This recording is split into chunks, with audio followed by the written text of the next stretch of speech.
Good afternoon, everybody. Uneducated Economist here. So I thought I'd talk a little bit about the Bank Term Funding Program coming to an end. A lot of people have asked me, what is it that these banks are going to do for liquidity, considering that this tool that the Federal Reserve had set up last year for these banks to access liquidity from will no longer be available to them.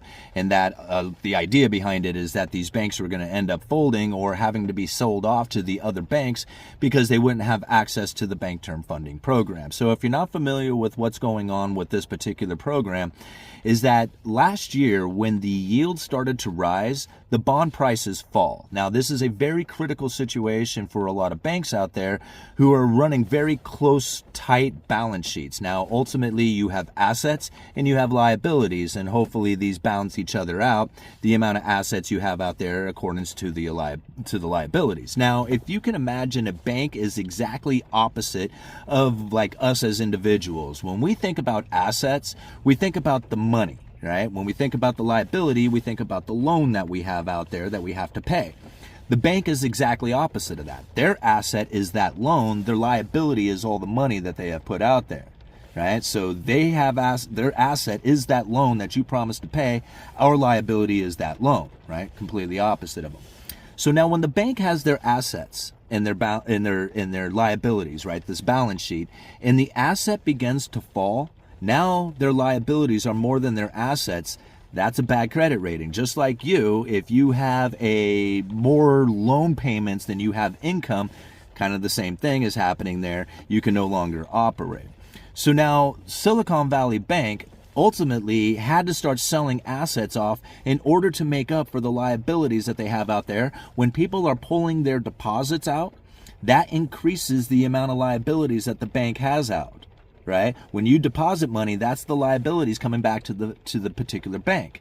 So if you are withdrawing money from that bank, now their liability is increasing and their assets are falling at the same time. This was the problem that a lot of these banks were facing. So the Federal Reserve stepped up and says, okay, wait a minute. Before you sell that asset off for a loss, what we will do is we will use that asset that you are wanting to sell.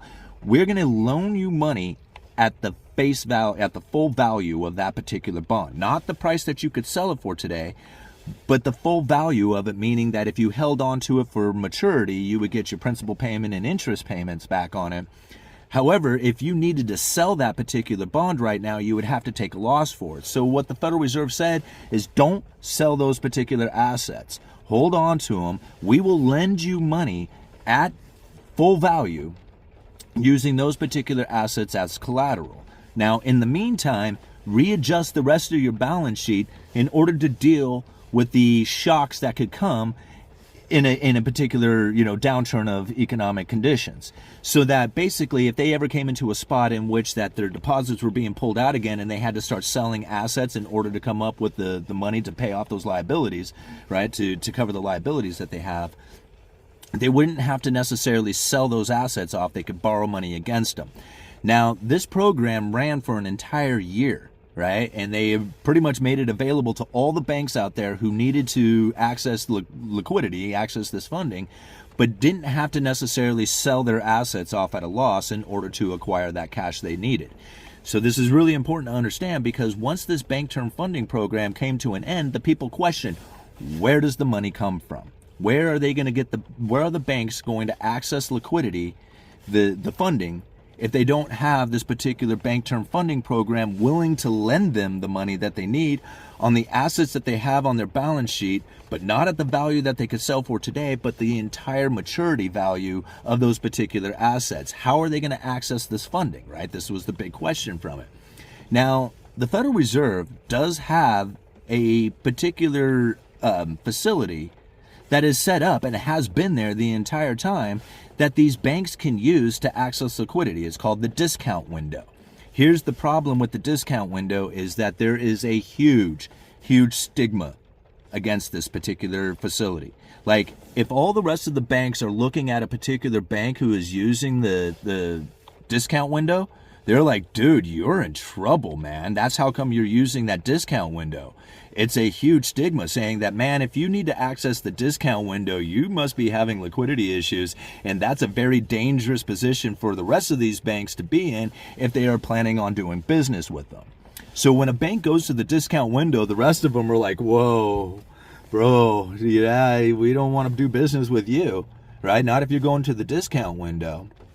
So there's a problem with the Federal Reserve trying to provide liquidity to these banks through the discount window because of that stigma that is attached to it. That the moment that the banks go to it, the rest of the banks are like, dude, we don't want to do business with you. So now, how is it that the Federal Reserve is planning on getting liquidity to these banks through the discount window if none of them really want to touch it? Okay? Well, they're going to change the way that these banks do business. And there's one possibility that they could actually force the banks to at least use the discount window at some point once a year, right? That's one of the ideas behind it. So that if there is a bank who goes to the discount window, they would be like, well, why are you going there? They don't have to question that. Every bank has to go to that at some point during the business year in order to alleviate that stigma. This is a very, very odd way of going about it, but ultimately the Federal Reserve needs to force a particular direction in which that these banks can access liquidity, and that discount window is their main tool that they've generally had for these particular banks to get the liquidity from if they were ever in need of it. Now, the Bank Term Funding Program was an emergency facility that was set up in a critical situation, the unusual and exigent circumstances, right? So this is the reason why they were able to set up the Bank Term Funding Program, but was limited. So they knew that eventually they were going to have to pull it away, but these banks were still going to need access to liquidity, right? They're going to still need access to funding. And now in order to get that funding, they either have to borrow it from other banks or they have to borrow it directly from the Federal Reserve. And that's where the discount window really steps in to provide that liquidity to these banks. And trying to take that stigma away is going to be a very difficult process if they do not force these banks to do it just regardless, even if they needed it or don't. By forcing the banks to say, hey, go to the discount window, use the facility, doesn't matter if you need it or not, but if you do that, then the stigma, the idea that banks are going to the discount window will not be looked at as negative. And this is one of the weirdest ways that I've ever could imagine that the Federal Reserve would try to operate their facility when you have such a downward look at this particular form of accessing liquidity, when you have such a negative impact to the banking system when a bank goes and uses that particular facility, to try and change the reputation of that is going to be very difficult. It's like saying that, this particular thing is incredibly bad. And if banks go to it, that is not a good sign. But to remove that entire thought from it and say, no, going to this particular facility is just fine, totally normal. In fact, it's a good thing that they're going to it. And that is probably going to be one of the biggest challenges for the Federal Reserve, to remove that Bank Term Funding Program and then reestablish the discount window as a proper form for these banks to then access liquidity through when they are in times of stress.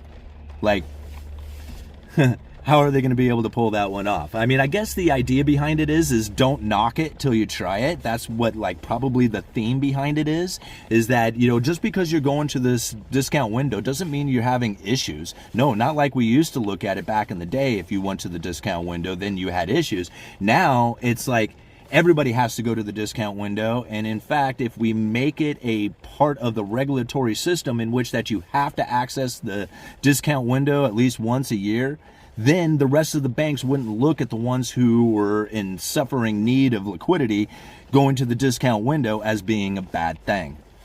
Okay. Did I get that all out right? I think I did. I'm going to leave it at that. I got a link down in the description for those who are questioning about what's going on with the Bank Term Funding Program. At least that's the idea that I have that came from it, that the Federal Reserve set up that Bank Term Funding Program to make sure that the banks who had pretty much a bad balance sheet would have time to readjust their balance sheet to be more adequate for the conditions that we are now in today. So ultimately, if a shock hit the system, that these banks would not find themselves in the same situation as Silicon Valley Bank was in. So this is the new form of banking that is now trying to provide liquidity to the banks through that discount window, which would typically looked at as a very bad thing, right? Don't knock it till you try it.